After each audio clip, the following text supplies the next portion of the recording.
Insomnia is when you have poor sleep. This can mean you can't get off to sleep, you wake up too early, or you wake up for long periods in the night, or you just don't feel refreshed after a night's sleep. This may not seem like a big deal. I mean, after all, everyone has late nights and rubbish sleep now and again, but we all seem to function, right? Well, yes and no. We do function, but we function terribly compared to a version of us that sleeps well. Some of the hardest patients that I've had to deal with aren't those with cancer or limb amputations or severe mental problems, it's those with insomnia. They just can't get a good night's sleep, and when this happens, you feel chronically exhausted.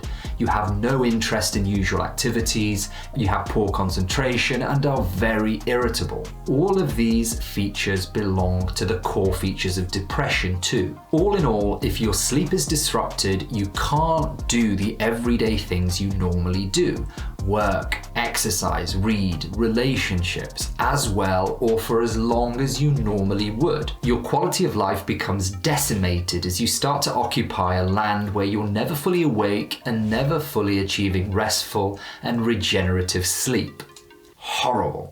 Most people need about 8 hours of sleep per night minimum to function at their best. Yes, I know there are some people who function fine on 4 hours of sleep per night, but these are the exceptions to the rule. Most of us mere mortals need around 8 hours, and for every minute or hour we lose, it has a very measurable differences on how we feel and perform. There is some variability in how much we need, but the take-home message here is that the amount of sleep we need is the amount that allows us to feel refreshed in the morning and allows us to function at or close to our best. If you feel sluggish in the day, irritable and unable to concentrate, lack of sleep could be the culprit. Personally, I am a sleep evangelist. I make my kids sleep at a ludicrously early hour, and I'm also guilty of getting my head down at around 9 p.m. quite often. I found that patients often roll their eyes when you start talking about optimizing sleep and how important an evolutionary and biological function it is, especially for our brain. It's literally brain and body downtime, a chance for your body to go into standby mode while it recharges and refreshes. There is a mountain of evidence now to show very clear correlations between hours slept, i.e. the more the better, and better school grades, better functioning at work, better relationships, much better health with a decreased risk of disease, less accidents, and a much longer, healthier, and often happier life. We all obsess over diet and to some degree exercise, and that's good, but the one pillar of our well-being that we often forget that is of equal, if not more importance, is sleep. For most people, poor sleep is secondary to something else, like a stressful life situation, and it's a short-term issue, often lasting less than 4 weeks, as opposed to primary, i.e. a physiological problem with how your body sleeps, and long-term or a forever problem. The commonest causes are stress, anxiety, and low mood. For most people, stress is a key culprit, often work, finance, or family related. It becomes difficult to switch off. Anxiety ramps up and we often feel tearful, negative, and just downright low. Managing the underlying cause is the key to normalizing sleep here. Remember though, it's common to have a few bad nights sleep if you have a period of stress, anxiety, or worry. This is often just for a short time, and a normal sleep pattern often resumes after a few days. Sleep apnea. Just like insomnia itself, sleep apnea is an underdiagnosed condition. This classically occurs in obese people who snore. The airways don't work efficiently and less oxygen gets to the lungs, resulting in your body waking up to breathe properly. This happens many times in the night, resulting in a poor quality sleep and daytime sleepiness. Thankfully, there are some easy tricks to help solve this, such as mouth guards or machines that help the airways during the night to stay open. They can make a massive difference, so you definitely should seek help for this. Chronic conditions. Loads of symptoms and conditions can affect your ability to sleep short or long term, especially pain, leg cramps, breathlessness, indigestion, cough, itching, or even hot flushes. Treating the underlying cause will help with the sleep. Legal prescribed medicines can affect sleep, especially things like water tablets, which cause you to get up to pee, or steroids, which make you stay quite wired, or antidepressants and painkillers. Legal drugs such as alcohol, caffeine, and nicotine are all stimulants and some of the most commonest causes of poor sleep.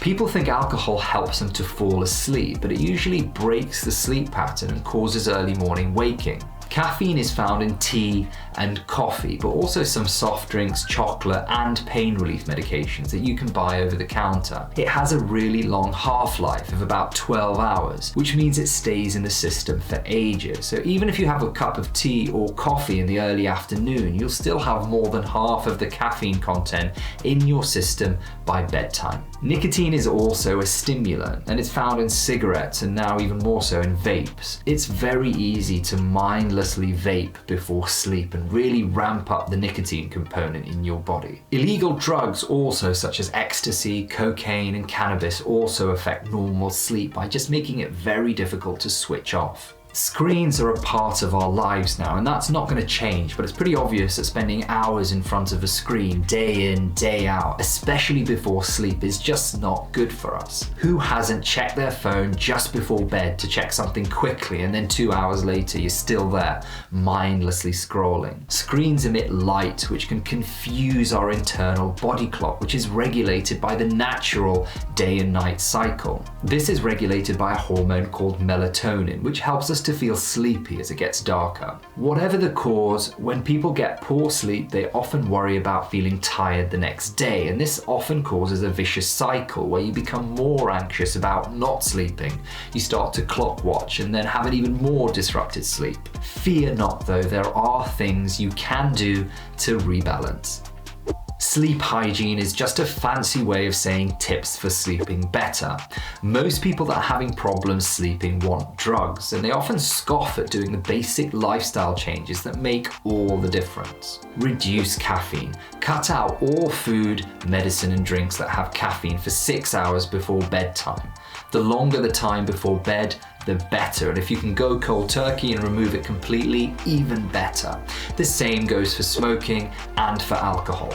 Avoid a massive heavy meal just before you sleep. This can cause acid that affects sleep, and avoid heavy exercise within 4 hours of sleeping. I'll talk a bit more about this later. Body rhythms are really important. Create a sleep-wake pattern. Our bodies become used to routines, such as when we eat and work. If we keep a pattern of when we sleep, roughly the same time with the same bedtime routine, our bodies start to preempt and they get used to it. Exactly what you do with a child or a baby.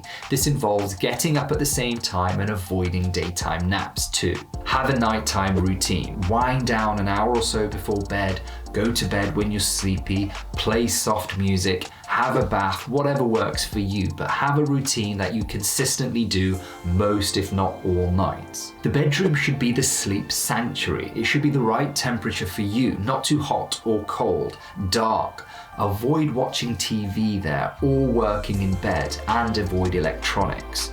You want your brain to associate your bed with just sleeping, nothing else. Normally it takes less than 30 minutes to doze off. If you haven't by then and it doesn't seem likely imminently, get up, do something relaxing, and then go back to bed. There are loads of options here. The main point of this though is to help your body to switch off, i.e. decrease our mental and physical arousal before going to bed. They include things like deep breathing exercises, muscular relaxation exercises, and mindfulness. Check out the links in the description below for some options that may work for you. Exercise just before sleep can cause physical arousal and make it difficult to sleep. Exercise in the daytime can help you feel more relaxed and tired at bedtime.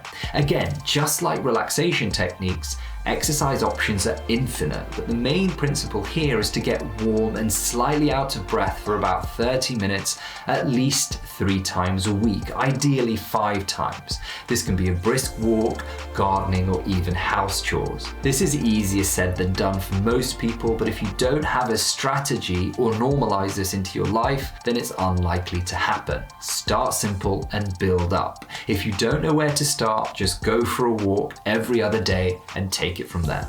For most people, doing the above will almost always be enough to kickstart a satisfying sleep routine again. For some though, it's not, in which case psychological therapy is the next step. Such therapies help to retrain the brain and the way we think, feel, or behave, such as reassociating the bedroom with sleep. Almost everyone that comes into clinic with sleep issues wants sleeping tablets to solve their problem. And that makes sense. If your sleep is off just for a few days, you feel terrible and you do almost anything to get a good night's sleep, and tablets seem like the easiest and quickest bet. Unfortunately, tablets aren't the best way, and they sometimes make things worse. Some drugs that we do give are things like benzodiazepines like diazepam, or Z drugs like Zopiclone. We don't prescribe these much anymore, as they can make people feel worse, like feeling confused in the night, drowsy the next day, and even addicted to the drugs in the long term. If we do give these, they'll usually be for a very short term, maybe a few days or for a week or so, when most other things have failed, or if it's a particularly challenging time. Other drugs such as melatonin or antihistamines are safer to take, as they're non-addictive and less sedating, and they can be taken for longer periods of time if needed. And there are even some herbal remedies that are marketed to help with sleep, but there's limited evidence to say that they're really effective.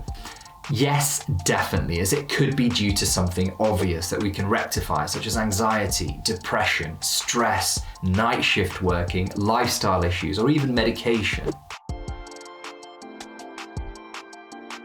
Poor sleep is common, underappreciated, and has a profound but often difficult to spot effect on your life.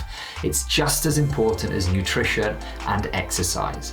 If you're tired, sluggish, irritable, or rarely feel refreshed after sleep, you could be feeling sleep deprived. In the short term, see if you can fix it yourself with sleep hygiene tips like a bedtime routine, avoiding stimulants, and prioritizing sleep. Medications do exist, but they tend to be prescribed infrequently and in rare circumstances, as they sometimes do more harm than good. If you're struggling or aren't sure what's going on, then do seek help from your healthcare professional. There could be something else going on. Thanks for watching. Till next time, stay healthy.